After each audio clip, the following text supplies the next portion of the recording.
wabino mama Fuza la Grâce divine na yé na émission na biso samaki mingi yakanga mbanza Kongo Kongo dia tokela ya makanda yezinga yango émission oyo ezali kolimbolisa bino mabomba nini oyo ezali kati na Tata Kimbangu ya makanda yezinga mukwisangenina munasengekana pasivo kanda ndombeka kembela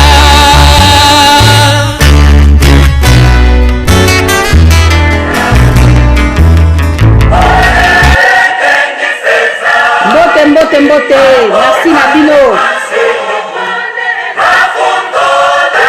Allez, Facebook, arrêtez un peu ça. Allez, on va parler au pasteur.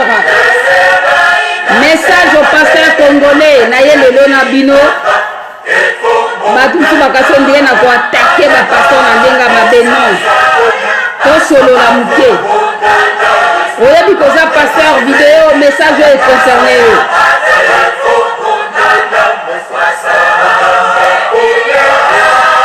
Mbote Mariam Kiasuka, le sako na yo, kamataba le sako 5.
Sosole kozwa bango amabota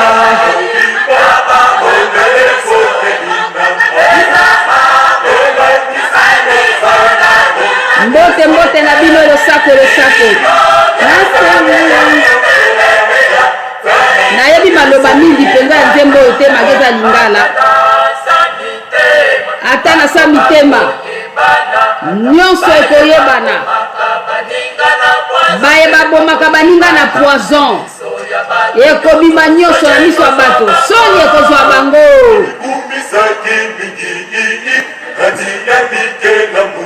ya nzambe enganisaki ekoleka kuya yango bozokota te bolingi kolanda life yo te message au pasteur congolais pasteur congolais Boko Samba Kolele Bobiba Nakasi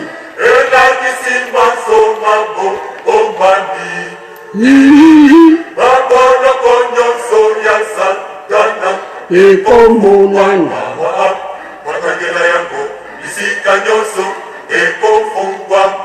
Koreki Lubumbashi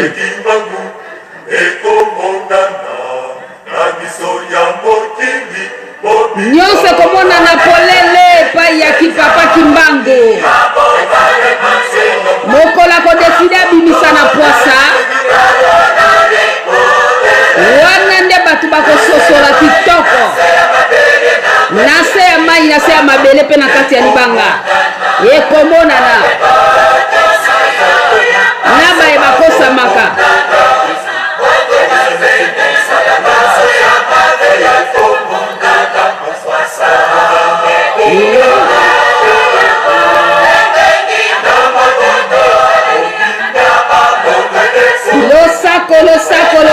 Losako message nanga na ba pasteur. Merci beaucoup Koreki Milimo. Yes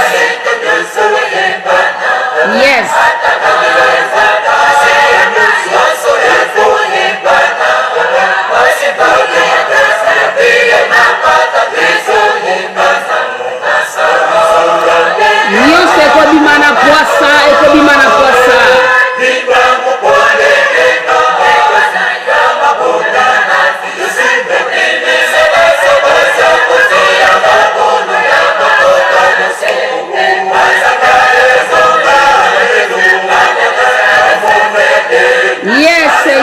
yes Nzambe pambola Koreki Lubumbashi pambola ma nyonso ekomona na poasa na polele ya Kimbangu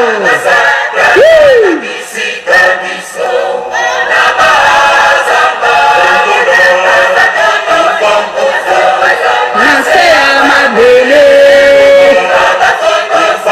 papa kota ofongola kendo kota ofongola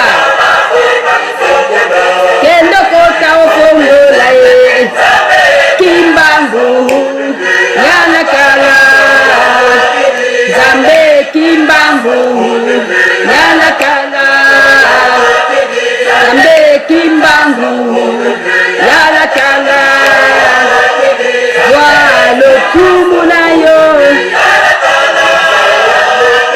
Zambe Kimbangu yana kala Zambe Kimbangu yala kala yo asipo deuxième voix zwalo kumunayo kimya ya mokili nase ya mabele Nzambe kota ofongola nase ya mai kota ofongola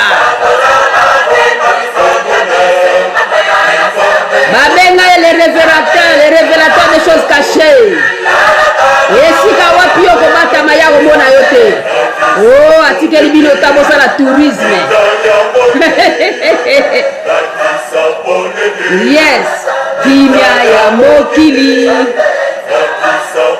yes Koreki papa Kimbangu amona bino zwalo kumu na yo tata Kimbangu kimya ya mokili kimya ya mokili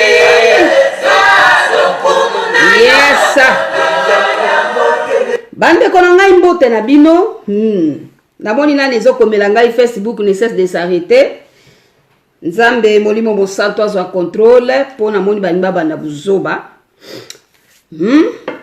babanda buzoba te parce que pema o bazo pema wa deza Nzambe mutazo pesa bango alors o eza ya Nzambe na yeko sala ba blague te na komo na tata na mwana pe na molimo santo Nzambe kamata maloba na ngai manyola yango na lulenge na ya molimo santo ekota na mitema bana na yebota mbuma amen bande ko na ngai na yeko parler na pesa message na ngai ya lelo eza émission vraiment te mais message adressé au pasteur congolais bino moko boyebi message à ko adressé na ba pasteur baza le connaître ba chef religieux ce n'est pas oza ko s'adresser na bato ya pamba baza bato élevé en société, en dignité, hein, à peu près. Bazali, meneur de groupe. Bazali, encadreur, ya famille ebele. Bazali, oyo, bazali, koteya, utiliser liloba. Bazali, oyo tobengi bango, berger. Donc, ezali te ko s'adresser na batu moko oyo, bazali ko ignorer mokili na aspect nyonso tu ndenge ezali ko kende to ezali bazoba, hein? Nayebi que je suis consciente que naza ko s'adresser message na ngai na ba oyo babengami ba pasteur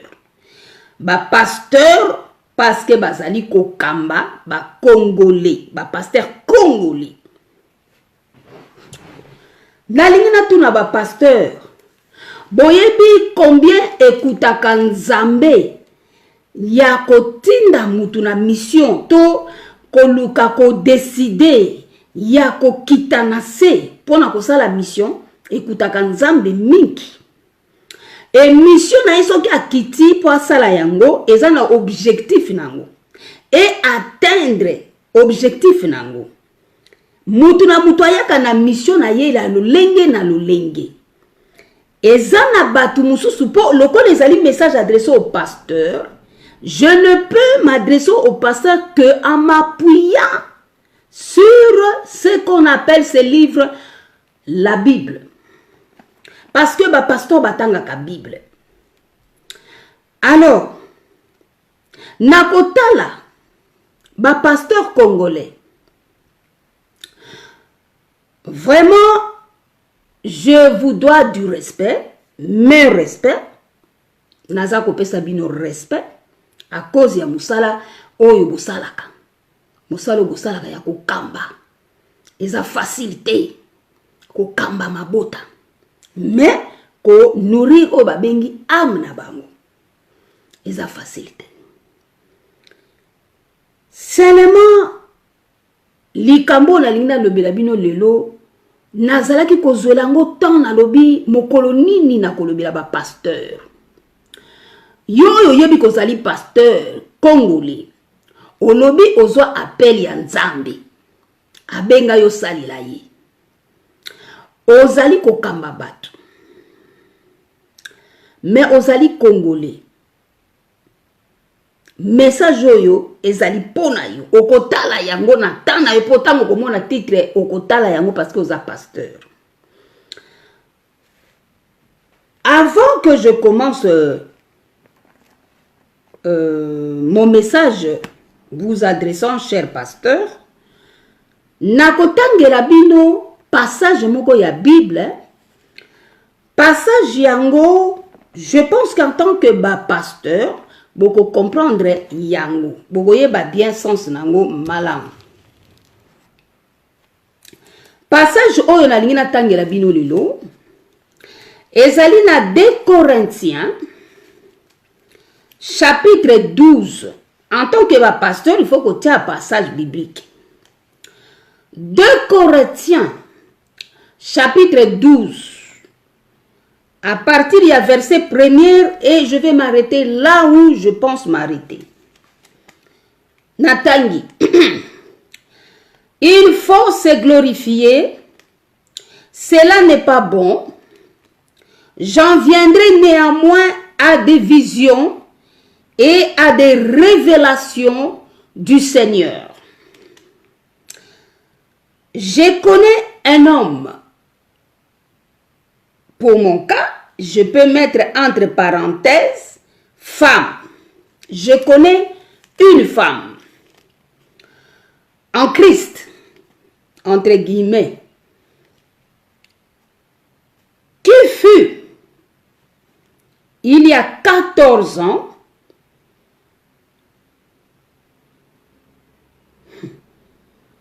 « 2006, pour te communiquer à 2019, bande ko bobetela ngana calcul de 2006 vers la fin, donc novembre, 2006, tokomi 2019. Et ça li combien d'années là? Parce que awa namoni na passage yo bapesi ngai avant na banda nazalaki ko intercéder kati nanga koloba nzambe pesanga ta passage moko parce que oh eza message na dio lobela basali ba pasteur. Donc quand même il faut naïeba quand même eloko kolobela bango parce que bazali bana mikete ce sont des gens qui ont des responsabilités. Et mbala moko apesi ngai 2 Corinthiens 12 vision ya Saul de Tarse. Nzamba zalokomo. Alors na moni chiffre il y a 14 ans bobetelanga no calcul de fin 2006 novembre 2006 le lot ozali 2019 combien d'années bo calculer ngana 2006 poto koma 2019 ezali 13 ans 13 ans on est à 2019 hein? Donc 13 ans 2019. Donc c'est au commis na novembre 2019. Donc beti combien 13 ans hein? Donc 2020 ndeko sala 14 ans. Woo! Peut-être yo nga polo bolobi ah mama kasi wani zalaki ya kalate. Message wani za ya kalate. Message est toujours d'actualité. Et zali ko tupona nga nazo benga ngo le sceau de mon apostolat. Apostolat, c'est-à-dire envoyé. Donc eza ya kalate. Ezali tala sikoyo awaye 14 nga kutuna nkutuna kuksi 14 te. Donc nzoka ndekutu na ano na 12 et demi. Donc chiffre 12 yo kabiso. Donc nan kutuna komi na 13 te. Pour 13 il faut na novembre 2019 ne 13. Donc année prochaine ne est commis 14 ans. Je répète cher pasteur, suivez-moi. Je répète le passage de Corinthiens chapitre 12 à partir du verset 1er. Message adressé au pasteur par Maman Faisant la grâce divine. Il faut se glorifier, cela n'est pas bon. J'en viendrai néanmoins à des visions et à des révélations du Seigneur. Point. Je connais un homme ou je connais une femme, pour mon cas, en Christ, qui fut il y a 14 ans, qui fut il y a 13 ans, bientôt, ravi jusqu'au 3e ciel. Si ce fut dans son corps, je ne sais. Si ce fut hors de son corps, je ne sais. Dieu le sait. Et je sais que cet homme, cette femme, si ce fut dans son corps ou sans son corps, je ne sais, Dieu le sait, fut enlevé dans le paradis et qu'il a entendu des paroles merveilleuses qu'il n'est pas permis à un homme d'exprimer. Je me glorifierai d'un tel homme, mais de moi-même je ne me glorifierai, sinon de mes infirmités. Si je voulais me glorifier, je ne serais pas un insensé, car je dirais la vérité. Mais je m'en abstiens, afin que personne n'ait à mon sujet une opinion supérieure à ce qu'il voit en moi ou à ce qu'il attend de moi. Et pour que je ne sois pas enflé d'orgueil, à cause de l'excellence de ces révélations, il m'a été mis une écharde dans la chair, un ange de Satan pour me souffleter et m'empêcher de m'enorgueillir. 3 fois j'ai prié le Seigneur de l'éloigner de moi, et il m'a dit, ma grâce te suffit, car ma puissance s'accomplit dans la faiblesse. Je me glorifierai donc bien plus volontiers de mes faiblesses, afin que la puissance de Christ, afin que la puissance de Kimbangu repose sur moi. C'est pourquoi je me plais dans les faiblesses, dans les outrages, dans les calamités, dans les persécutions, dans les détresses, pour Christ, pour Kimbangu, car je suis faible, c'est alors que je suis forte. Je m'arrête là. Voilà. Message comme le message s'adresse au pasteur congolais, je vais beaucoup plus m'exprimer en lingala, afin que le message passe. Souffrez vous autres qui ne comprenez pas le lingala, que je m'exprime ainsi en lingala pour bien me faire comprendre au pasteur congolais. Ah, bah papa pasteur. Bomoni mosala ya koteya, boteyi mingi. Ngai moko, je suis aussi autre ko benga ete. Moko kati ya baiba ganya ki pe na évangile. Moko kati ya baiba ganya ki pe na évangile.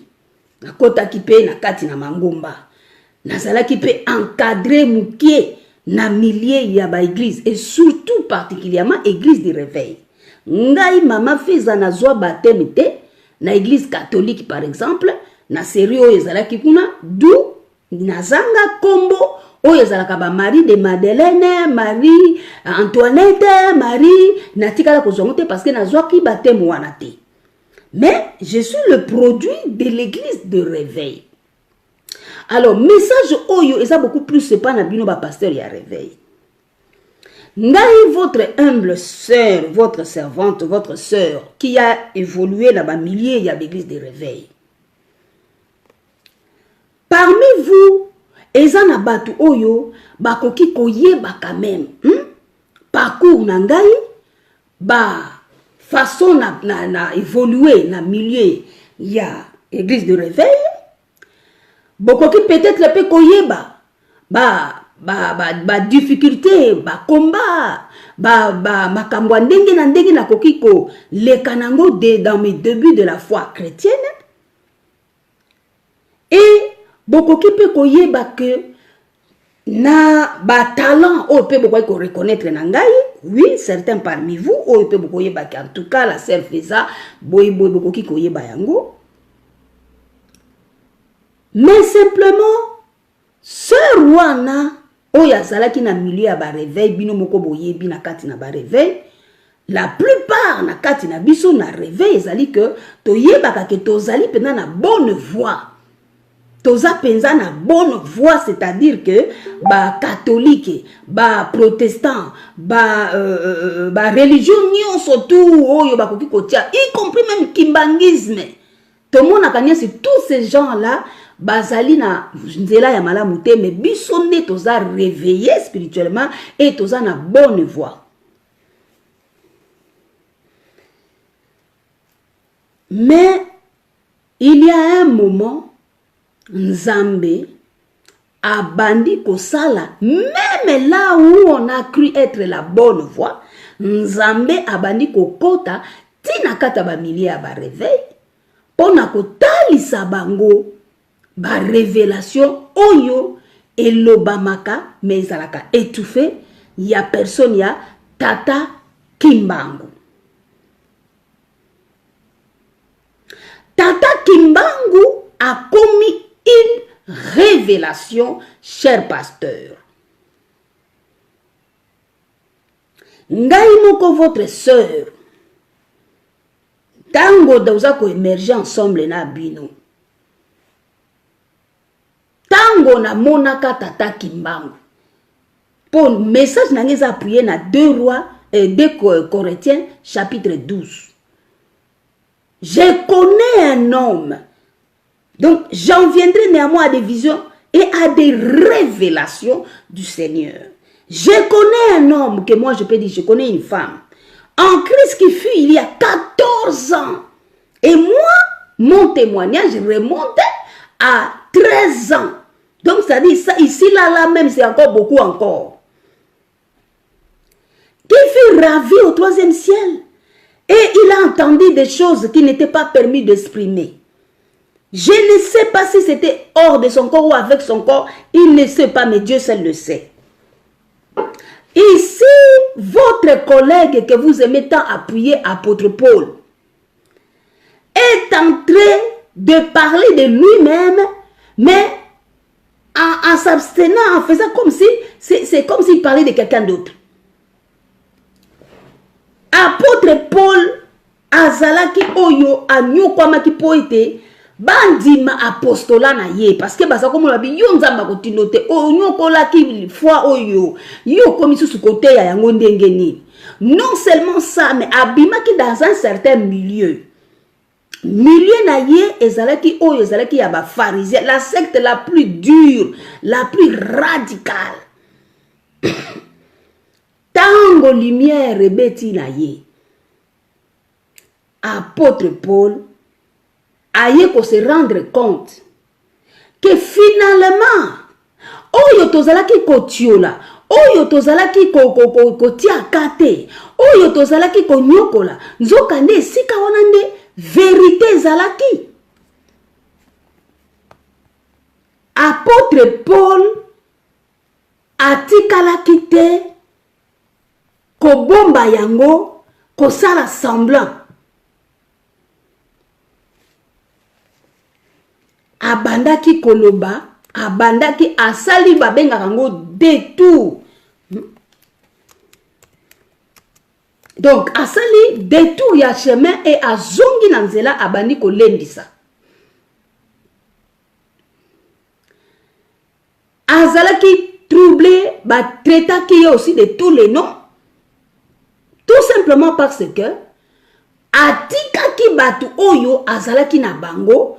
Baza pekaka kotanga les écritures, la même chose. Baza ko sonder les écritures. Azalaki vraiment quelqu'un oyo azalaki très bien formé. Azalaki très instruit na ba écriture na parole. Mais le problème avec Saul de Tarse Nabatu oyo sikaya utaki, c'est que il n'admettait pas la réalité. Bazalaki ko admettre tes réalités, c'est-à-dire que les choses ne parlent pas, l'accomplissement de ce qu'il lisait. Nathan Nabango, c'était inconcevable. Il a fallu qu'on s'en prenne à un groupe de gens. Oyoba yeli bango doctrine yasika. Oyoba yeli bango que le Messie est fils de Dieu. Quelqu'un qui a un corps, dont on a connu on connaît sa famille, on connaît bel et bien sa maman. Mais et comme que yende nzambe, yende mwana yanda, c'est-à-dire quand tu dis déjà un fils de Dieu, donc c'est-à-dire tu te fais Dieu. Bazo traité blasphème, ainsi de suite. Mais ye moko mutonga lobi me boza ko sonde biloko wana. Mais yango ndezolo ba makam na ngai. Mais ngai na ye. Et comment ki ba problème? Apôtre Paul a luka kisiko ko expliquer bango que akuta ni na ye azui révélation abandi kolobela bango que apostola na ye mission na ye akutani na oyo babengaka Messi mobikisi mvuluzi mvuluzi akutani na ye. Et alors il fallait azonga pona kolobela lisusu kaka bato oyo bazalaki na ye ke mutu wana nde mobikisi na biso, azali mvuluzi na biso, azali mobikisi na biso.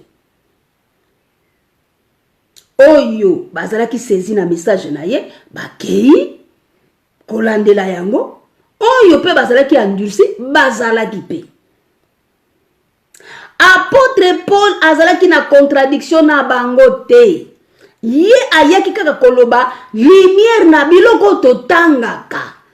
Yango nde ezali pe na lumière nango, ezali pe na klata nango oyo ke nyonso ese mettre en accomplissement. Okotanga nini, ozo nyokwama na nini, alors que accomplissement ese salemi.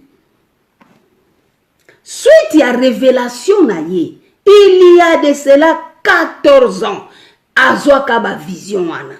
Ngai pe mama Feza, il y a de cela 13 ans, presque 13 ans, nazwaka vision wana.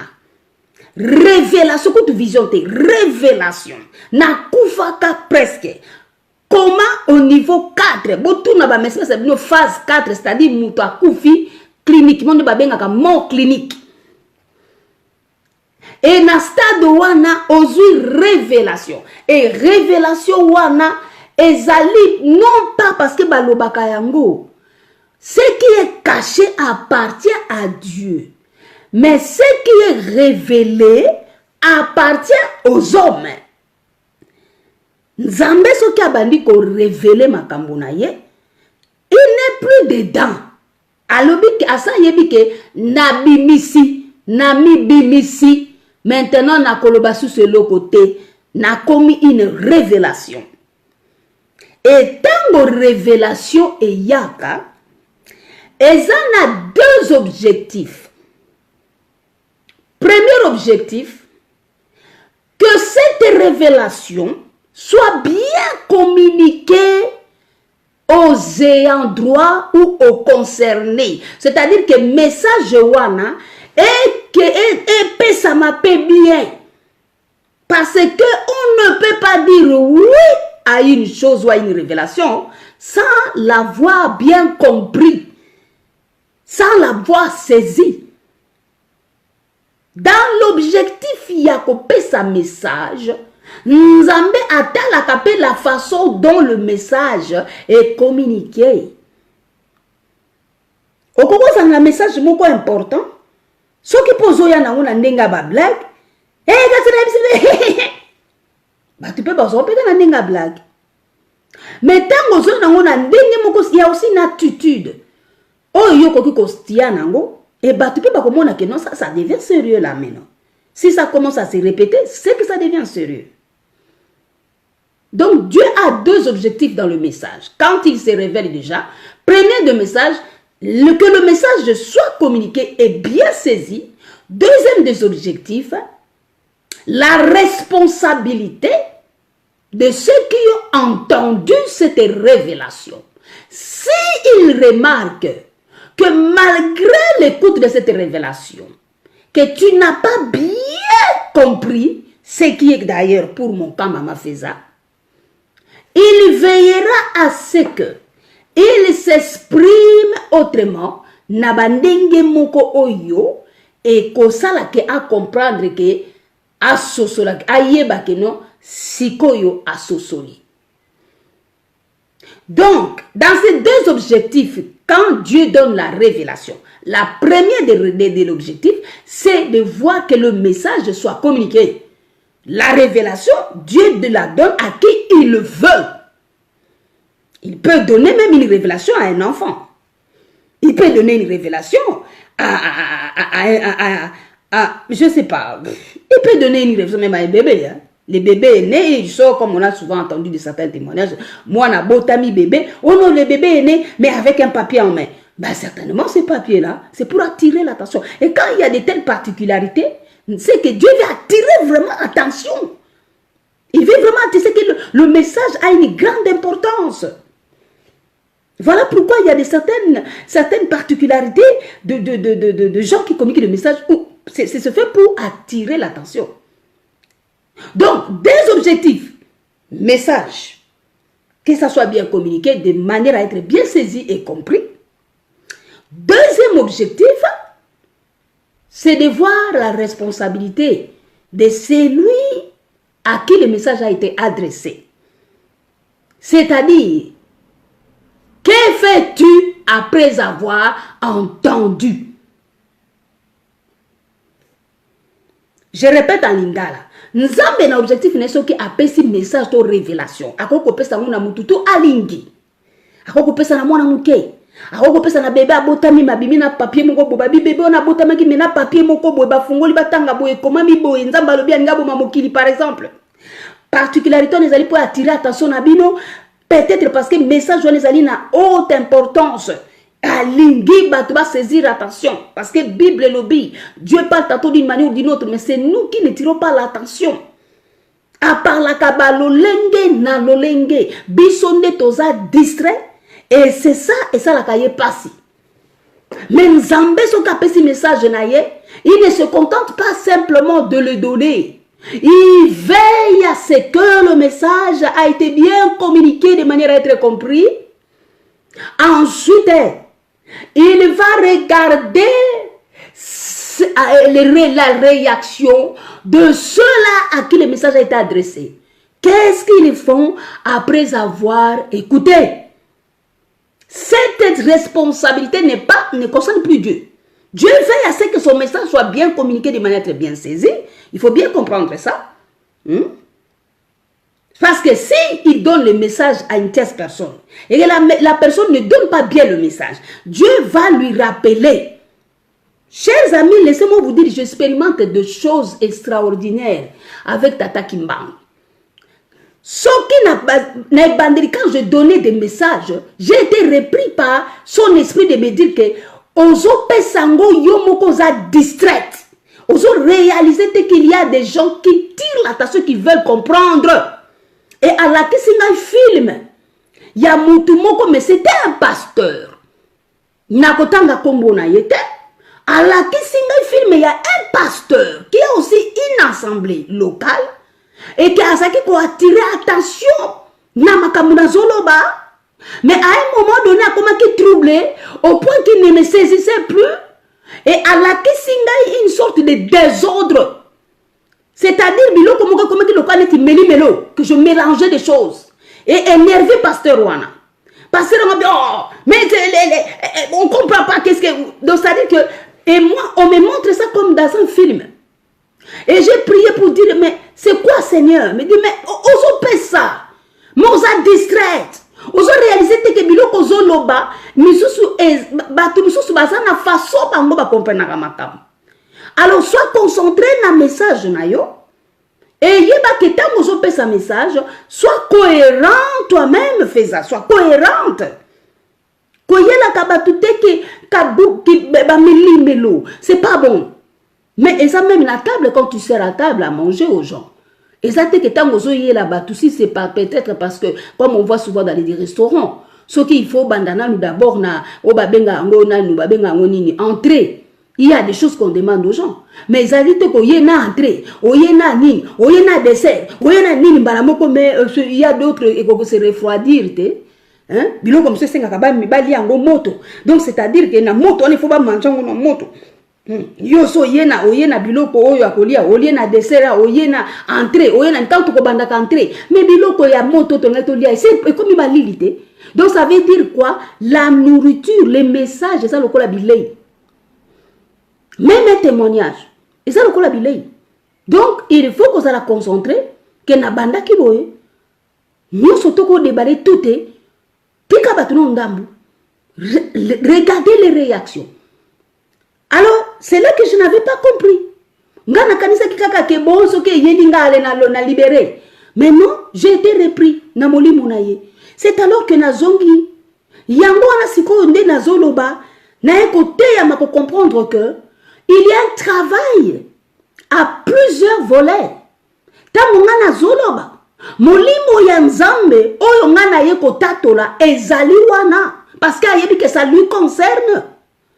Deuxièmement, moto azali koyoka lokola bino bozali suki 10 suki 12 personnes bozo yoka na mato ina bino ndenge bozako yoka na yebi ndenge nini bozali ko sosola te na yebi loko nini bozo sala te na minute oyo bozo tala ngai. Donc bino pe bozako contribuer écoute na bino. Et le problème c'est que et le comme ça zali nini le message en soi qu'est-ce que nazoloba. Donc message on appelle ça un objectif na yango et zolinga est touché quelque part. Donc ça dit que c'est un travail à plusieurs volets. To kanisa kategori ko loba ka boye to mona ka ba to zoloba mais il y a un travail qui se fait. Alors yango siko na ngina loba ke la révélation de Dieu quand ça vient, il y a deux objectifs. Premier objectif, que le message soit communiqué de manière cohérente afin qu'il soit saisi. Deuxième objectif, que la responsabilité de ceux qui ont écouté, c'est-à-dire baoyo bayokaki, bazana responsabilité pe. Yango moni na passage msou baloba ke méfie-toi ou malheur à celui qui écoute. Garde-toi. Garde-toi keba na yo yozo yoka oyo lelo. Soki lelo yoki mongongo na tata nzambe na yo ko endurcir motema na yo te. Yango wana ne soyez pas borné seulement à écouter, mais mettez aussi en pratique. Donc, vous voyez que on dit quoi? Soyez pas borné à écouter seulement, mais quoi? Mettez aussi en pratique. Donc, c'est comme si on attend. C'est-à-dire, aux 8 messages, mais après, il y a une réaction qu'on attend de toi. C'est quoi? La mise en application de ce que tu avais entendu. Donc, Nzambe, c'est quoi ça la kayango? Et alors, mise en application, ezali pe ko dépendre na manière yo kelaki yango, na manière yo sosolaki yango. Ce qui dès le départ pour sosoli pe bien te. Je me demande, comme c'était sur mon cas, premièrement j'avais dit natikala koyoka bate yanga itata kimbangu te, mais j'avais quand même un faible souvenir de lui. Dans un documentaire, balança à la télévision, mais je crois que même image à Pamba ko balancer tika kana cerveau. Je me rappelle, peut-être j'avais 10 ans. bozota la télévision à l'époque du Zaïre. Mbala moko batie documentaire. Documentaire on attend les oleka. Mbala moko balobia le prophète Kimbangu. Tout ça elle batie extrait na ya phrase à lobaki moto moindo comme mondela comme moto moindo. Et juste ça balekisi moi muke c'était comme si c'était un flash simplement la télévision. Et nga nazalaki on était moi na muke na talaka yango. Et na mutu na ngeti kalaka keno un prophète. Et c'est lui, ni plus ni moins. Totikala koyoka te ba côté ya tata Kimbangu. Et plus tard nga pe na koli na yambi Yesu nazali ko évoluer une église de réveil, totikala koyoka te mutu bazote ya tata Kimbangu. Alors ok ne ko frôler la mort. Ok ne ko kotana na mutu wana. Na cerveau na yo mutu bate ya yo mutu angote. Mais oyeba quand même, tu as quand même eu une seule occasion na vie na yo. Oyo, malgré bon mwana na yo, balakisi kaka flash muke, prophète. Akufaki na colonisation. Alobaka phrase boy. Mondela koma muto moindo, moindo koma mondele. Etikala, comme un dépôt, etikala ki. Et c'est là que tango na moni ye na koma na ngai, nde na gangi, papa Kimbangu. Alors, koganga na gangi wana la moni ye, parce que c'est comme si je ne m'entendais pas le voir là. Même balabala wana, na yeba ki pe balabala wana te. Na yeba ki balabala wana te. Mais je sais que nazala ki averti. Que na tribunal, na sambi pasteur, yo kanga pasteur, il y a un tribunal. Oyo oko sambaka. Ne mettez pas toute votre confiance comme vous avez l'habitude de dire. Yesu, akufa ki ponangai. Non, tu n'as pas de responsabilité. Tu dois marcher selon l'ordre de la marque. Nenge ba Egyptolo ba lobaka, c'est-à-dire ba mateya, ba mi beko na ya pesa, tu dois marcher. C'est-à-dire les œuvres de la foi. Parce que la foi sans les œuvres, elle est vaine. Et les œuvres sans la foi, elle est aussi vaine à elle-même. D'où les deux vont de pair. Parce qu'il y a un tribunal. Moi, j'ai palpé ce tribunal. Et en palpant ce tribunal-là, j'aimerais vous attirer votre attention là-dessus. Votre âme. Le corps peut aller s'aliter, je ne sais pas où, là, à l'hôpital, ou au cimetière, ou au tombeau, je ne sais pas. Mais votre âme va vivre quelque part. Selon qu'il est dit que l'âme qui pêche est celle qui mourra. J'ai palpé, ce n'est pas simplement, ce n'est pas l'évangile là, ce n'est pas la Bible là maintenant. Là, c'était une réalité dans l'au-delà. Nabao est incrédule disant que ouais, la mort, on s'en fout. Tu t'en fous aujourd'hui là. Mais demain, je ne veux pas que ça soit trop tard pour toi.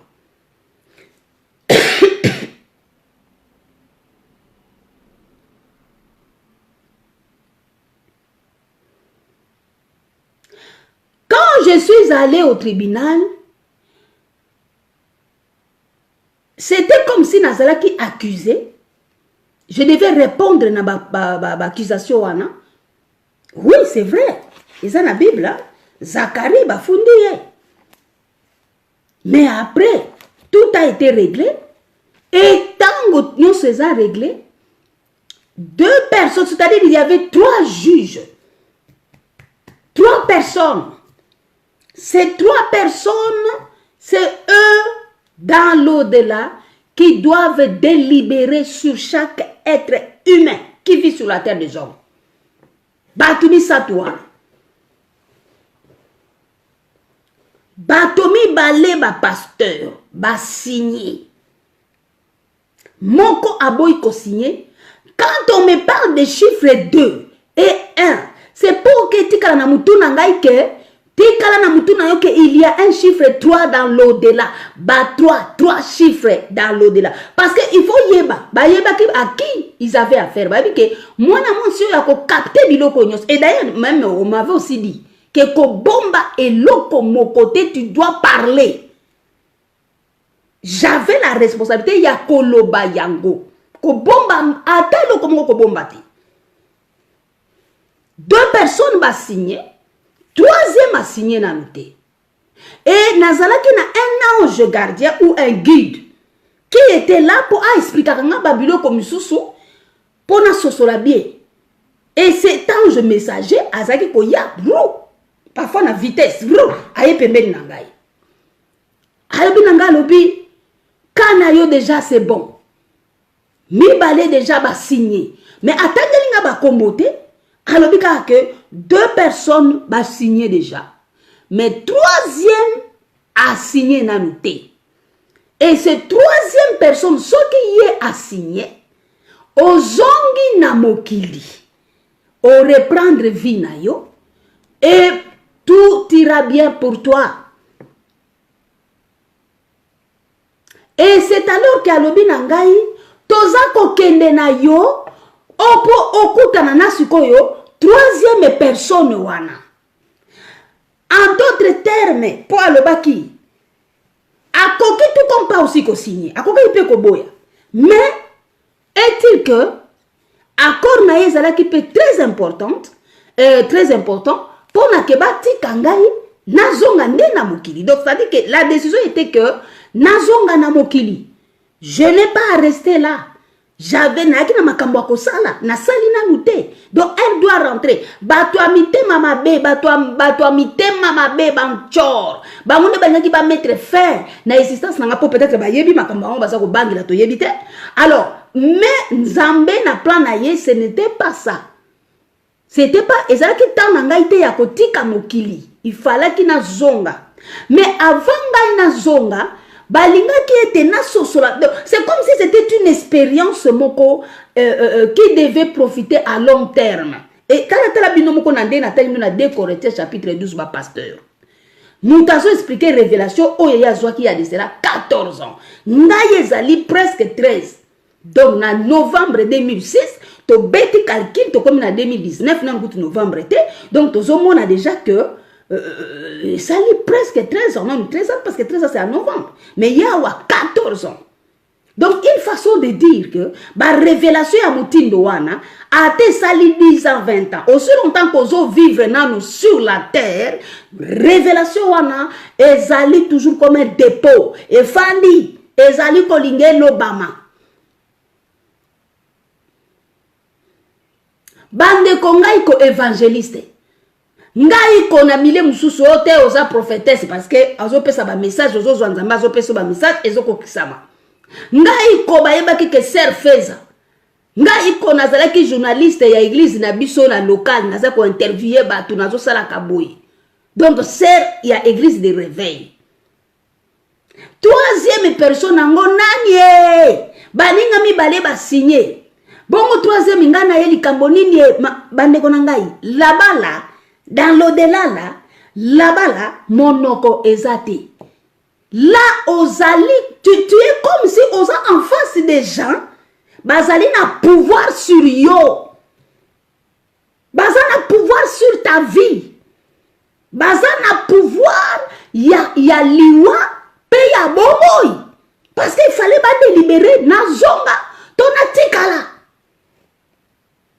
Et tango bazo yebisa yo ke ndengo zali awa omoni mi bale ba signer juge mi bale ba signer 2 personnes mais le 3e alingi na ko signer te tant que ya signer te moi pe ba tika yo ezate je ne devais pas être condamné en affaire non c'était un cas que Nzambe a permis ki na expérimenter yango mais il y avait un problème qui devait être réglé naza sûr moko na kokuta na tana papa Simon Kimbangu kiangani ye mutaozala peut-être na lumière mususu ya likambo wana bien parce que likambo ezali wana ezali nini ezali ete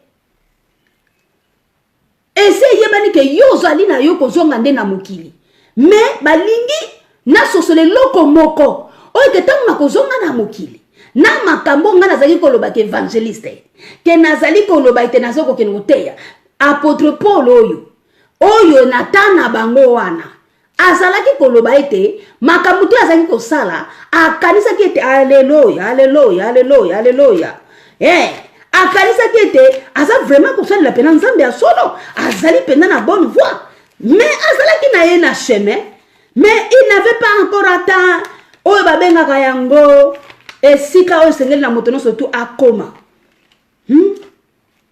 et pesamelaki ye mokolo yango azwa lumière po eza na bato mosusu tu peux croire oyebi mais oyebi nanu te. Nous connaissons qu'en partie. Makambo mususu ezalaki. Nzambe nanga lingaki ete. Non, cette fille, elle doit comprendre.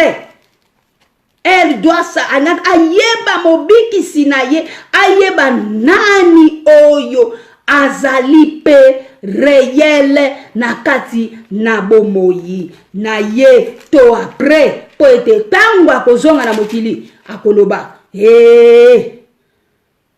bota l'apôtre Paul yeyo na kotanga ngo place ni na lobi alobi esika nini ye moko azaki koloba apôtre Paul alobi awa na Galates chapitre 1er ba pasteur parce que ça message na Bible il faut pas verser biblité ba pasteur. Et maintenant c'est la faveur des hommes que je désire ou celle de Dieu. Je cherche à plaire aux hommes. Non, si je plaisais aux hommes, je ne serais pas serviteur ou servante de Dieu. Je vous déclare, frère, que l'évangile qui a été annoncé par moi n'est pas d'homme, de l'homme, car je ne l'ai ni reçu ni appris d'un homme, mais par une révélation de Kimbang. Vous avez su en effet quelle était autrefois ma conduite dans le judaïsme. Comment j'ai persécuté à outrance et ravagé l'église de Dieu. Et comment j'étais plus avancé dans le judaïsme que beaucoup de ceux de mon âge et de ma nation étaient animés d'un excessif pour les traditions de mes pères. Mais lorsqu'il a plu à celui qui m'avait mis à part dès le sein de ma mère, alléluia. Mais lorsqu'il a plu à celui qui m'avait mis à part dès le sein de ma mère, et qui m'a appelé par sa grâce, et de révéler à moi,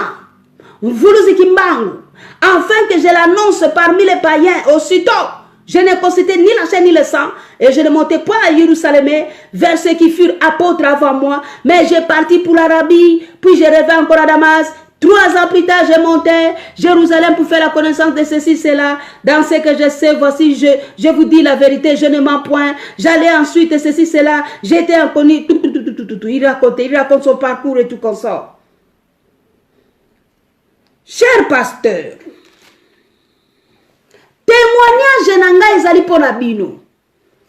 Parce que Nzambe a se révélé nangai na milie na bino. Donc, ce qui boyeba ki ngai te, tango mosusu, et pesa mena ki bino boyoka te. Je connais un homme, je connais une femme. Il a eu une vision, une révélation, il y a de cela 13 ans. Ici, c'est 14 ans. Elle a entendu des choses. Alors, pasteur, papa pasteur. Révélation nangai ezali ete. Tango balobi nangai nazo kende siko komona 3e personne wana. Yende soki asigné. Ngai nazongi na bomoi. Pe nazongi li mokili kozwa baswe nangai makamunyo sotu vie zongi normale. C'est que mutu wana azali na autorité sur bomoi nangai avec ou non volonté nangai. Parce que tina ndenge na koma ki wana ezala ki teke batsenga ki ngai permission. Na komi wana basambisi babendi ngai pe matoi. Parce que je dis pas tout. Oh, il fallait qu'il babendi ngai matoi. Ba délibéré. Nako délibéré. Ezala qui était azonga. Tous les 3 étaient d'accord que na zonga. Mais simplement, mi balé bate signature. Mais 3e personne a tina noute. Asali caprice na ye. C'est alors qu'on m'a dit que bon, ndenge ba signé déjà mi balé. 3e, il faut signer. Balobi te que ça démocratie kuna. Que non, le kola débat signé. 3e, il faut accepter parce que c'est le Parlement congolais. La majorité a signé donc à Kenya. Non, là-bas, les 3 là, basali 1. Inséparable. Décision na bango, il faut que la bango sur les 3 soient d'accord. Selon les bino mongo ba passer botanga na épître des gens. 1 Jean chapitre 5, il faut que les 3 soient d'accord. L'eau, le sang et l'esprit. Le 3 soient d'accord. Les pères, les fils et le Saint-Esprit. Le 3 soient d'accord. Donc, ezala kakuna bongo. Sans quoi, aucune décision doit être faite. Et j'ai palpé ça dans l'au-delà. Il y a de cela presque 13 ans, 12 ans et demi. Alors qu'ici, dans 2 Corinthiens 12, l'apôtre Paul parle de 14 ans. Donc vous voyez que moi, je suis là pour tout ça va. Cher pasteur, Nabimi bakumbi ngai na messager oyo azali kotambola na ngai wana nga nazali toujours na kati na koma ba pasteur to bandi ko kende ngai na ye to komi na kati na balabala oyo zalaki chemin que je devais moi-même prendre parce que j'étais comme en face au croisement de 2 chemins ndenge bateya na kati na maloba na nzambe koloba ete il y a le chemin étroit, chemin spacieux et ça ba réalité spirituelle c'est une réalité. Moi j'ai vécu dans l'au-delà nazali mieux placé à web sabino messager wana za kotambola na ngai to komi na croisement de chemin atiki ngai alimwe namoni isute ngabi natika linga moko maintenant il y a 2 chemins là je dois faire comment là maintenant là muto za ko kitenga za sute alors nazwi kaka nzela ndenge nazalaki na balabala ka wana na continuer kotambola balabala wana cher pasteur nazali ko be taxé pour bozali ba pasteur congolais Tata Kimbango azalaki ayaki na Congo pasteur congolais. Yoka témoignage nanga cher pasteur. Kosala semblante, kobeta karate, pomokolo yoko kufa koko mona ye, je vous dis, hein, tu le verras. La révélation appartient aux hommes et le mystère appartient à Dieu. Ce qui est révélé appartient aux hommes. C'est à vous de faire ce que vous en voulez. Alors, moi j'ai été chargé de dire ça et de ne rien cacher. Il faut que je le dise. J'ai gardé tout ce temps. Pourquoi? Parce que j'étais troublé. J'ai dit, mais c'était un prophète. C'est quoi ces histoires? Baye babomba kapolele kelide. Nazo samno lolo bino bobebi na bino. Yenda baba. Wapi you yakawa. Wapi you. Woo!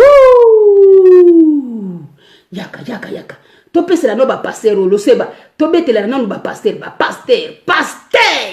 Yoka ngai popo na.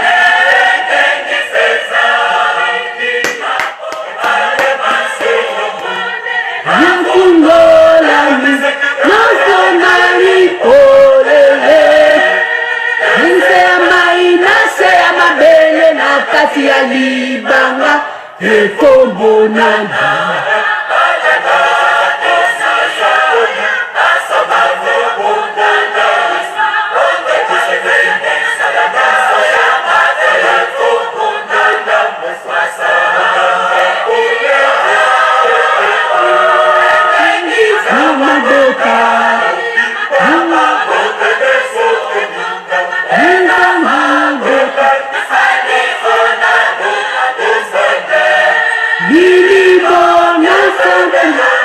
Milimo nyonso.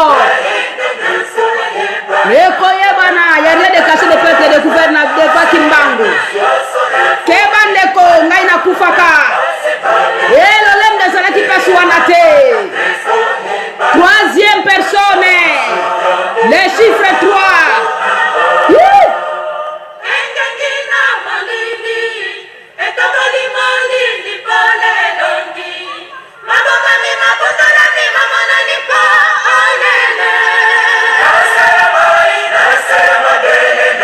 Ya libanga ekombonana ekotisa satana na banzoto ya bato nyonso komona lebima ekotisa satana na bandako ya bato nyonso komonana poso Tata Kimbangu azali mukongo te. Tata Kimbangu, Deutéronome chapitre 12, 1 à 5, alobakete nako choisir parmi vos tribus, et si kawapi nako bimela, pona kene ko vandisa, nanda ko nga nako kene ko pona na temple wana, nako tia kombo na ngai wana, azali nzambe. Parce que bateya kinga yete, mena kenda ki kombona ye kuna, na kufa, nakati na bawa na esika oyo oza na besoin kosala lofundu te bango mutu bako décider sur yo. Bandeko pasteur, révélation ndenge apôtre Paul oyo bino boyokaka mingi bose referaka apesaki bino na tana ye ya de cela plus de 2000 ans oyo tosi tokomi na taba millénaire ya vitesse du croiseur. Mais pasteur ata bokomi modernité ata me période android nzamba yebi android te. Hawa ezali likambo ya ame na yo ya esprit na yo moto oyo bozali ko boya kondimela bozali ko se consoler nazo ko benga l'Éternel Dieu tout puissant, l'Éternel El Shaddai yo na muno kwa mboka na yo na tata na yo na koko na yo boyebi El Shaddai.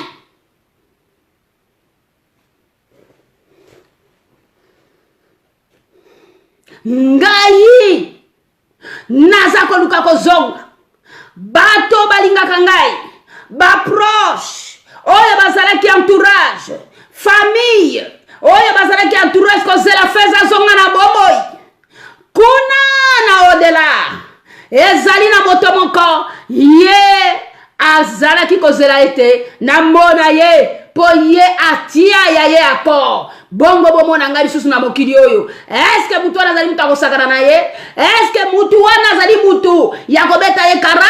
Beta kara lelo lobby yo kokutana na sika wana mais yo okozanga mutu ako intervenir pona yo okozanga même guide oyo akoluka expliquer yo yo ba pimeli même yo guide balobi yesu ko pena tomona pena grand prêtre na ba vrus ki mbangu amona pere be boy Paul ba ko oh feza lo bakat oyo kaka ete alobaki na bino akufaka te. Le comble, c'est que les gens pensent qu'arriver au période d'Android, Facebook, YouTube, pour ceux qui n'ont pas poto, Europe, Occident, l'âme qui pêche, c'est celle qui mourra. Tata Kimbangu, Mobikisi, Nzambe, Azamuta Osagana Naiti. Ngai fait ça, la terre qui n'a été. Ngai fait ça, na yoga qui, na terre qui pour Naiti. Mais ce jour-là, il fallait qu'il n'y ait que mona. Kimbangu même taba bengi bango double ndenge kaka expliquer moko wana Kimbangu pasteur congolais. Pourquoi n'a pas taba c'était congolais? Parce que Kimbangu azalaki congolais na ndenge ya chair quand il est venu dans la chair. Bino bozana place au Keneta, bino bozana sur la place au Kima bino ba pasteur. Bona place au Keneta. Vous avez rendez-vous avec Tata Kimbangu pasteur. Bozana rendez-vous. Zara na bale ko atake bino sigote. Tokei. Ange messager abungi. Atiki nga na balabala nga moko pona. Hey! Ezali na tamoko na vina yo ezaka yo moko face à ton créateur. Ngai na moni mutango asa soute pasteur. Na telemi. Na lobi na kozwa nzela ni. Na lingi na kata balabala moko botala mystère ezali wana bandeko ba bolingo tika oyo babengi ngeri balobi tout ce qui brille n'est pas l'or parce que na linga ki na zala tante na kota balabala oyo ezalaki na lumière ya tongo donc tango so moni déjà lumière ya tombi ngana moni na kota na ngai libela tango na lingi na kota na moni na prolo na balabala ngai na zalaki toujours na zo ambaste wana na moni liboso batu bazoya bande ko bolandango bien pasteur landango bien parce que la message na bino balobele kinga na tribunal kuna ke de ba signer mais moko na silite soki ya signer batiki yo ozongi. Alors tango siko na batiki nga na nzela nga moko na poni nzela ko kende nazo konyela ngai tout droit na komi na passe na moni balabala msuda lingi na kota ngopo na mona ki lumière ya tongo ngeri na lui voilà moi lumière atongo na kima po wana ezaki loko à 21h donc lumière moko éclairage moko un peu le soir donc balabala.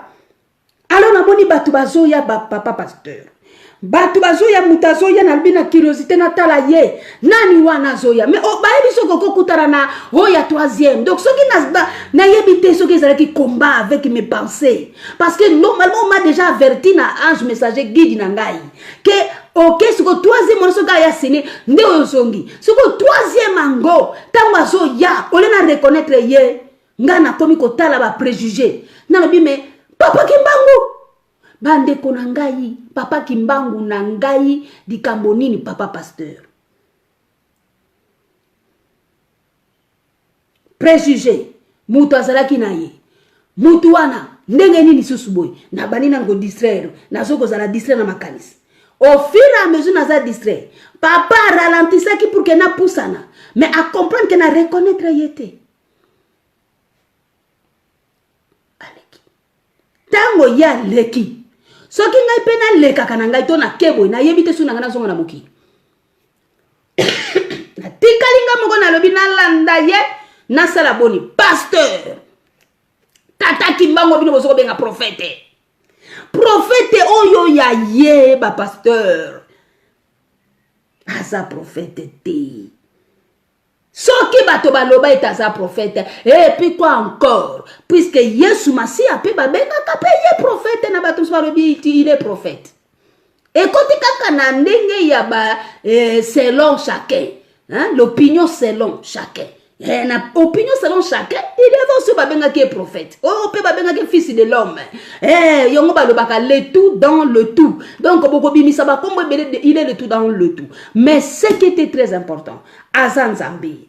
Parce que nani oyo azali na droit ya kopesa mutu vi azonga to atikala. Soki Azan Zambi te.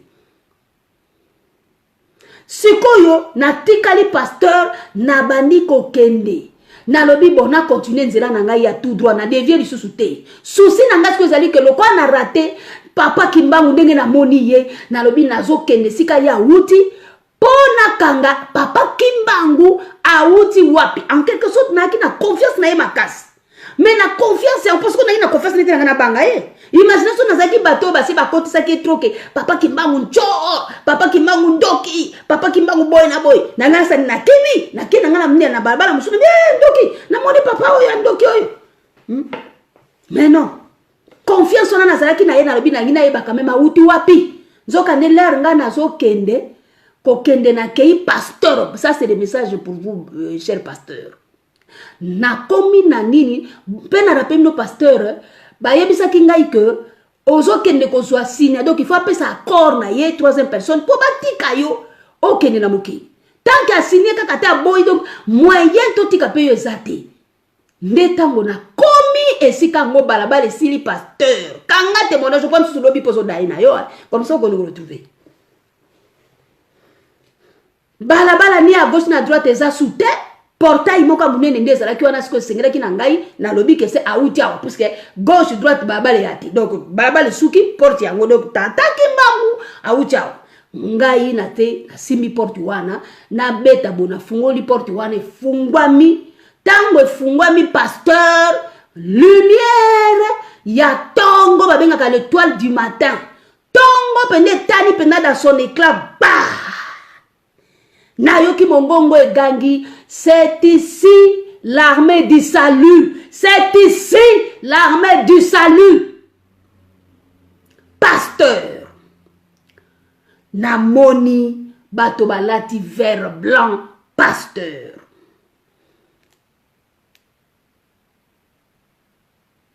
Balati vert blanc basotamam.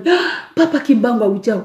Oh place. C'était c'est-à-dire dans l'appareil tango. Donc c'est là où j'ai compris que papa Kimbangu. Vous voyez pourquoi lelo nazana souci. Ya côté ya tata Kimbangu mingi.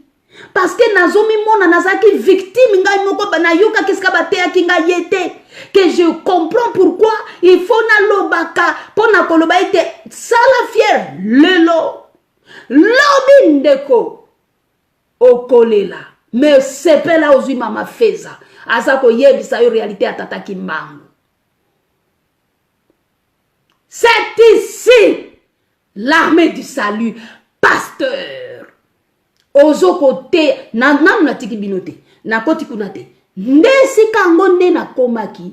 C'est là où je me suis dit, je vais explorer les milieux. Oui, parce que si kitoko c'est la veille sali, na komi ndoko lokwa ndako na ngelo ngamgo na donc na bani na ngai ko sepela na ngai moko na ngamoko na qu'est-ce ko kota na pièce moko boye. Muto azasu gini na ngai azala kite. Gini depuis atika ki ngai nda leka te atikotinga na babala ko zokende muto ali fa pesa il faut il y a une troisième signe après ça corps ndozo ngamukini akimaki na moni alimwe. So ngamoko na ngamo na kota pièce moko ba pasteur.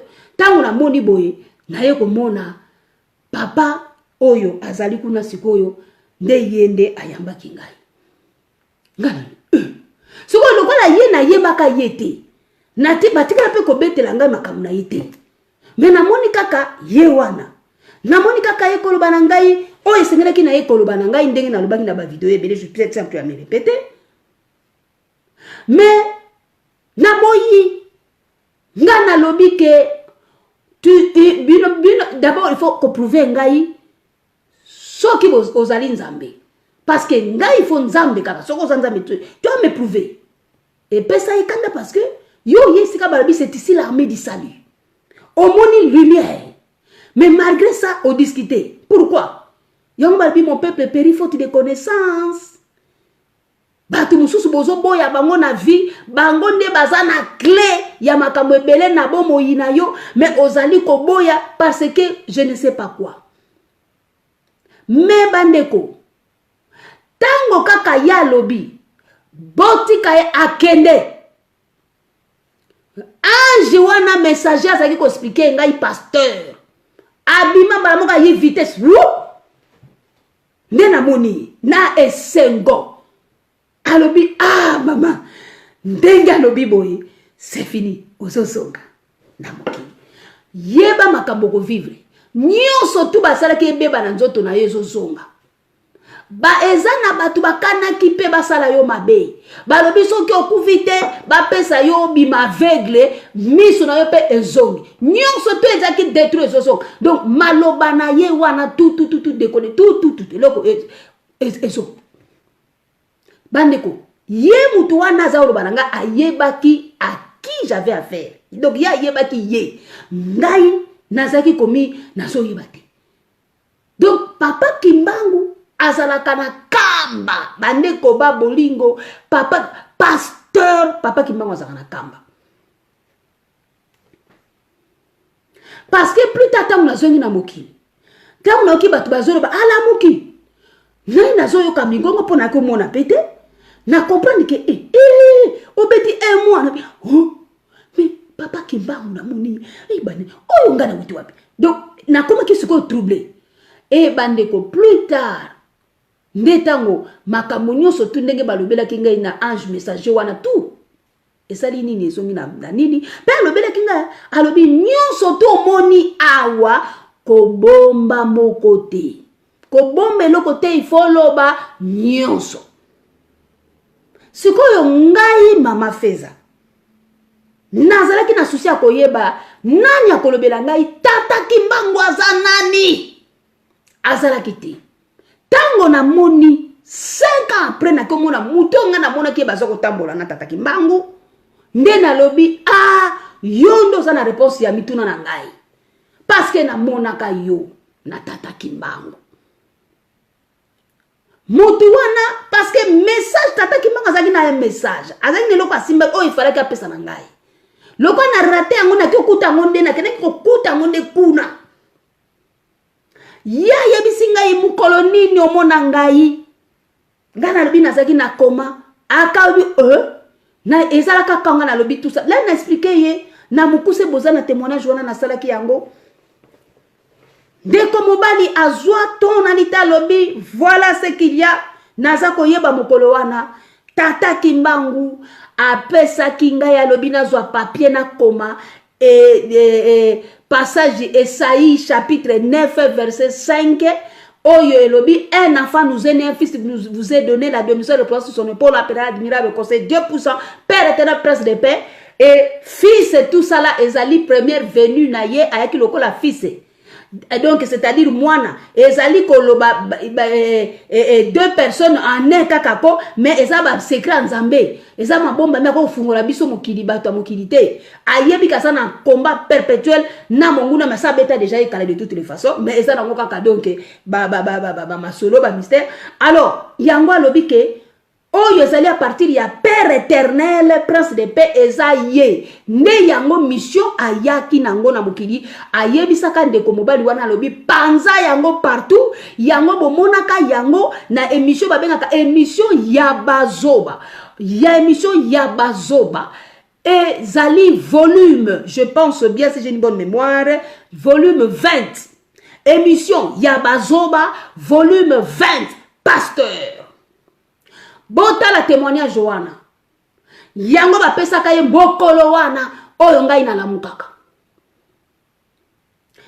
alobi ke yende tata na biso yende atindaki yesu yende tata oyo atindaki yesu soko révélation wana ngai moko na ta wana nazalaki na trouble nalobi na frère na bi frère merci nakobondela po je peux tout accepter mes beautés.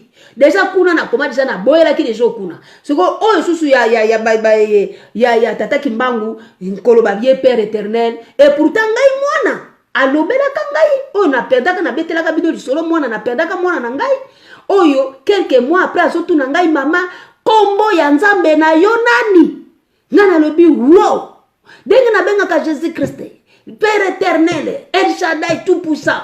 Donc ezalaki nango ba krimoko do ezali kaka ba kelele il fallait kopesa kombo po kombo wana ezali na ADN spirituel ezali na ba code spirituel oyo ko répondre présent na muto ya bengiye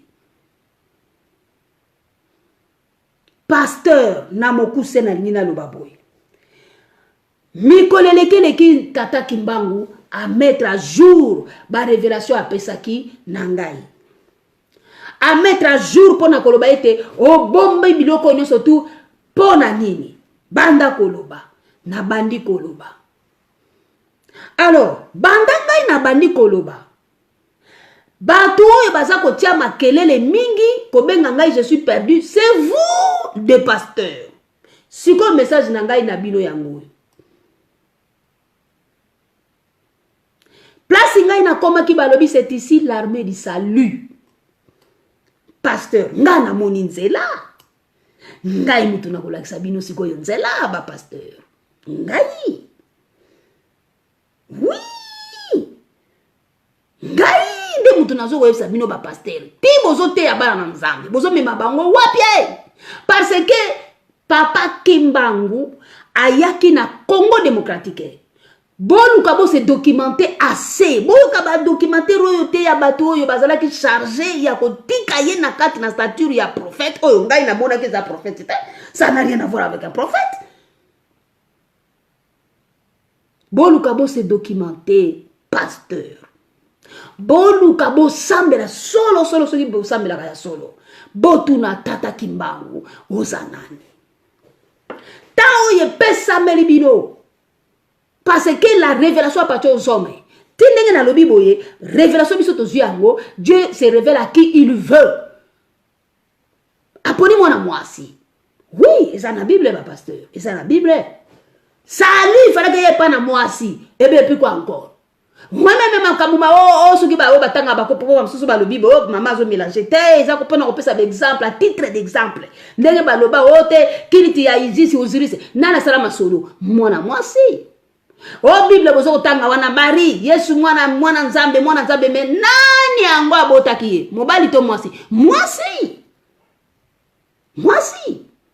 po balobi ke parmi ceux qui sont nés de femmes Yesu adalaki balobi Yesu né de la femme mwasi po évangile kota na Samarie mobimbesika wapi boyo ba nimosité ezalaki nzambe Yesu azizaki nani mwasi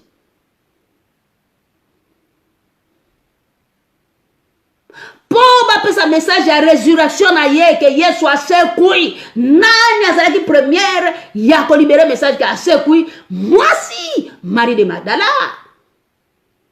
alors yango pe nzambe pe azeka le même chemin moi si aponi ce que pe maman fait ça la grâce est divine pona ya koyebisa bino ba pasteur papa Kimbangu azanzambe oyo bino bozo prétendre bozali kosalela azali nani soki yete mais nalingi na bisa bino soki bayebisa kinga balobi bomba pona yo moko bayeba te là ça va mais soki balobela kinga loba panza yango pasteur et pesa melibino dans l'épreuve boza koyebisa bana na nzambe nini ole bo borne bango ba matoi kaka Jésus Christ azala ki Afrika ko porter comme morte na isa kabino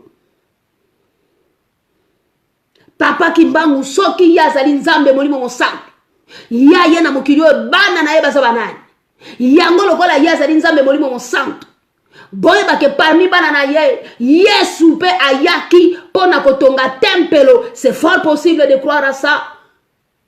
Parce que ce qui est divinité à Tata Kimbangu, et ça déjà reconnu, à plus forte raison, Bana Oyo Ye à Tikaki. Parce que c'est dans le mystère de Dieu. Emmanuel, Dieu parmi les hommes, bah pasteur. Vous autant mon la Bible, oh Emmanuel, Dieu parmi les hommes, bah yebisaki binondete, la faisabilité, ya Emmanuel, et que ça la nini. Bon yebika kambala, moko que Emmanuel, Dieu parmi les hommes. Mais bon yebaki que ça va faire comment? Yé na calcul na ya yebaki que na ko zalawana. Permanent zotone nous n'avons pasteur. Temple wana batonga na kamba ba pasteur. Bozotanga na Bible au-delà des fleuves de l'Éthiopie, mes adorateurs me dispersent m'apporteront des offrandes. Des offrandes où pasteur? Na kamba. Révélation yé pour abiso nyonso tout. Ozali pasteur sur réellement penza mabenga yo. Bota courage. Sambela bota courage lobi nako kende kamba. So qu'est-ce que passer au yebi ke nzambo yo te ya kabatu. Pona te batu batambola bien afin que lobi ba ko se mettre devant nzambe na bango pona ko peser dans la balance tamboli na bango pasteur. Mais concret il a se révéler. Quand on se révéler pesa meli peyo siko zo bude ni. Mawana moto oyo nzambe a se révélé na mboka na ye mais aboyi botanga ka Bible botanga bien des pasteurs Yesu alobaki parole na ye oya ndimi abikisami oya boyi condamné. Celui qui ne croira pas au Fils de l'homme sera condamné. Celui qui ne croit pas au Fils ni au Père ye wana ndi antichrist. Oya so croire ni na Fils ni na père.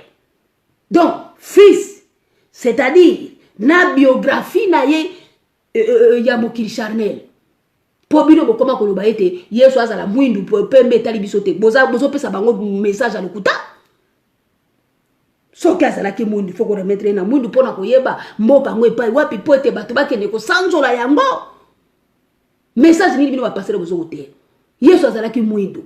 Mwindu wangu azalaki na Congo ayaka na mbanza Congo ya liboso siko bino bolobi ke non soka za mwindu to pe metali bisote etali bino et au contraire pasteur po balobi qu'il est venu chez les siens pasteur a se révéler qui oya croire na fisité c'est-à-dire ndenga yaki na Congo na mbanza Congo a croire na ngote bon oya siko père pe aye ni le père peut croire te.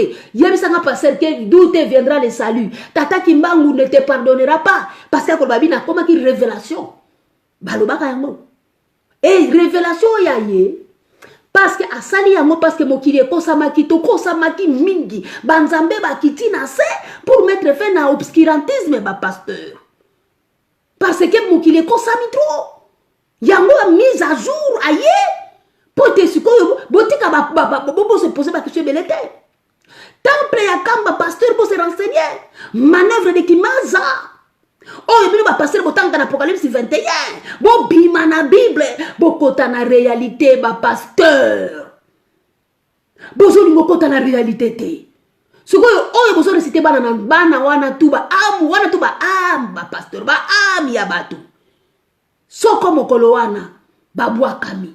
bino bokozala responsable ya ba amwana ba pasteur Yesu oyo bino bolandaka ya lobi je suis le chemin pasteur chemin mène à où mais le chemin qui mène au père siko bino bosoko la sabango wapi tata na lola un esprit ni ani cher ni woso pendant que ça li révélation pasteur le chemin c'est en kamba voilà le chemin kamba esika kilongo nzoto ya nzambe sali lokola comme lokola H de l'alliance efandi na kamba na kilongo poete sofoni 3:10 ekokisa maboko na kopesa ba offrande kuna sikotele lo bozaka ko continuer koloba ko prêcher bo continue likolo bo continue likolo e pa wapi pasteur bokonzi na Congo bokonzi na kamba bokonzi eza kuna soko oyo eza na se parce que Yesu alobaki ke bokondi banga tangu na sano na se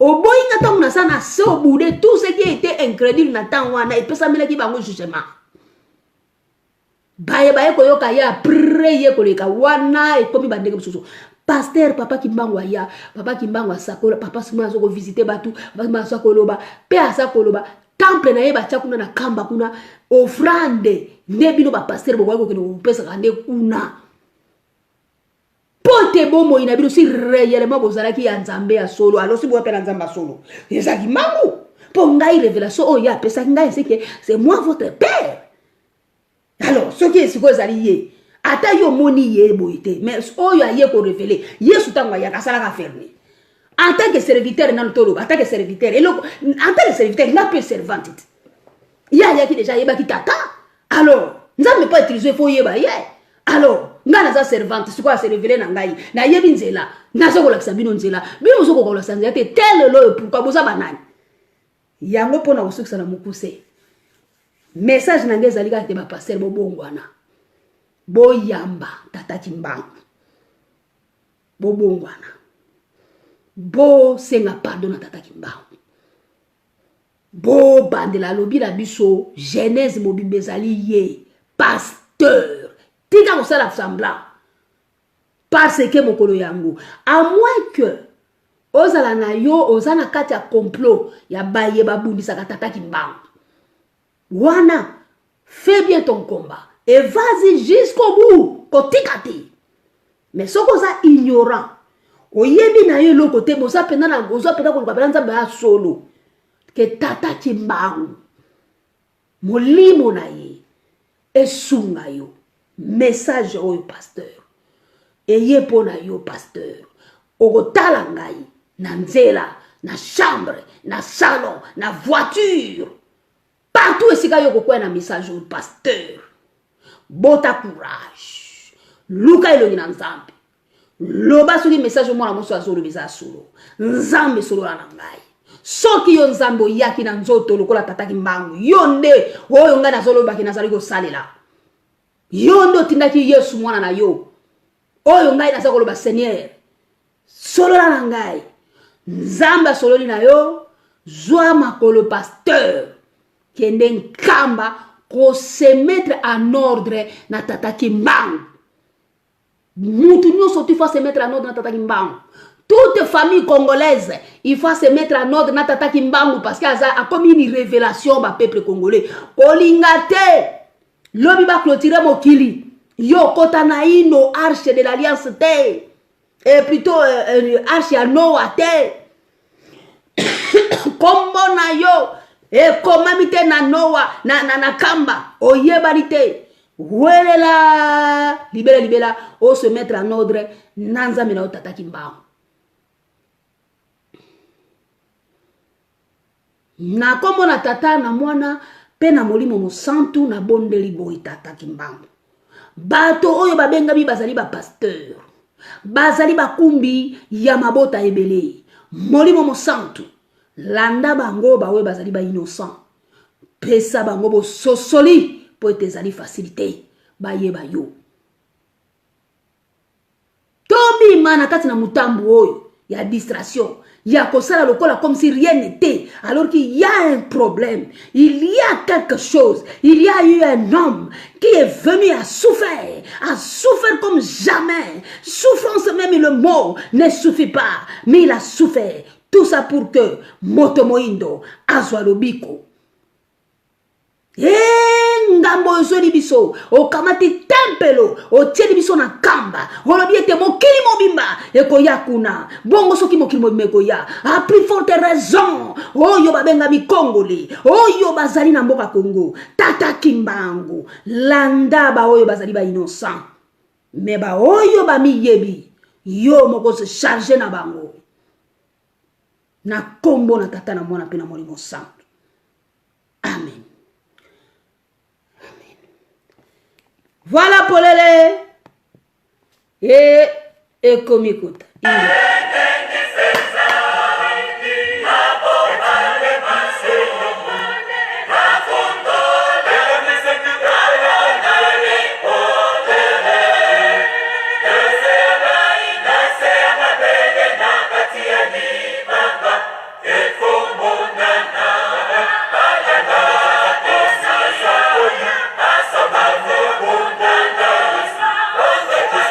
Merci Nabino, merci.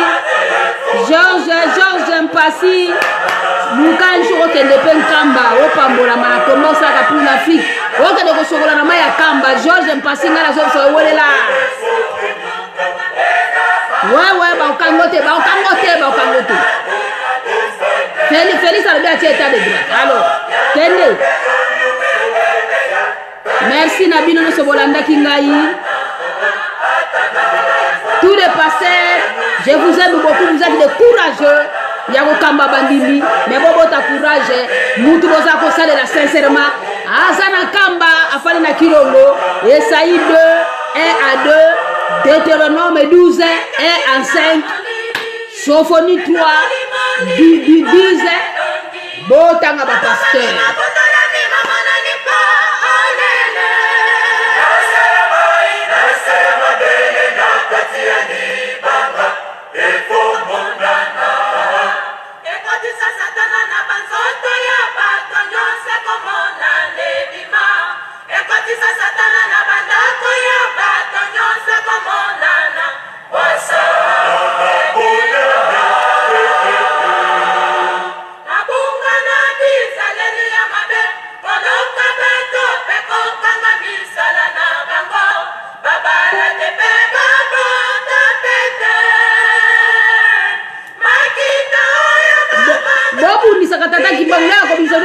Pasteur, moment yango welela o se mettre en paix na nzambe na yo.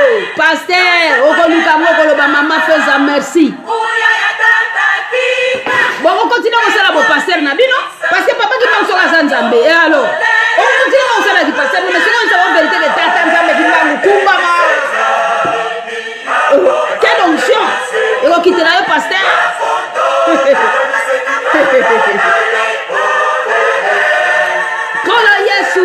Azana kombo sika tango yoko tata kimbama biso kombo na Yesu sikoyo yango pasteur quelle puissance o koma na yango mokila zo la biso o pasteur oh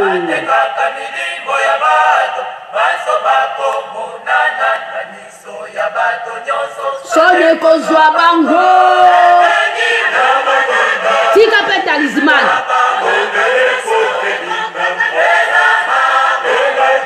kende osuka na maya kamba pasteur batalizimani nyonso kokwaya na maya kamba oza na opportunité yango wana komettre vino en ordre ozosala bafiere.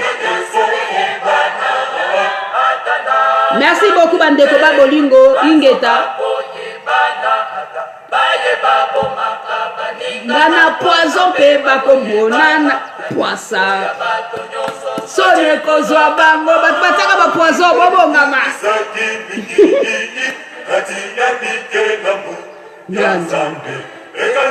Tata Kimbangu yala ke yala, Tata Kimbangu kiangani yala ke yala, Banzambe na biso na Congo, Ban Molimo Santo, Emmanuel, et Fandel Bino na Kamba avec un parti d'idéologie, au bout au sali mokili na yo. Mettons aussi si mokili na yo, au kuta na bango, kaka na nzela wana. So ça rien. Ndeta yango yo. Bye bye. Bo panza vidéo, bo pesa ba pasteur. Soko yebi pasteur, pesa ye ya mwasi na ya mobali, pesa. Soki azam chor, a ofashe. Soki azam chor te, a otalango. Na komo na tata, na mona, pena molimo mosa.